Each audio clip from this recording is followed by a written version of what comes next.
seluruh tamu undangan untuk tetap memakai masker dan juga menjaga jarak. Nantinya Bapak dan Ibu saat masuk di gedung kamar profesional, kami telah menyiapkan wastafel di anak-anak untuk Bapak dan Ibu mencuci tangan. Dan nantinya saat masuk di gedung kamar profesional juga kami telah menyediakan tim untuk Bapak dan Ibu dicek suhu tubuh. Dan hadirin tamu-tamu yang berbahagia, mari kita saksikan sejenak karya pemuda jana yang tak disyukuri aja, yaitu tarian Ranu Pakuan dan Sanggar juga lupa.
berbakti kita sama dua orang tua.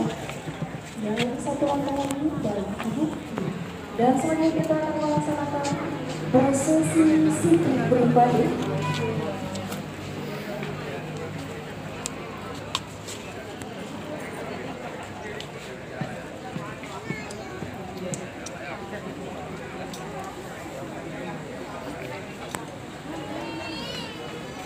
Makin semangat hari intro baru tidak terangkan, tidak digunakan. Jadi bersama intro baru bisa kalian kedua orang tua, kalian bisa dibuka.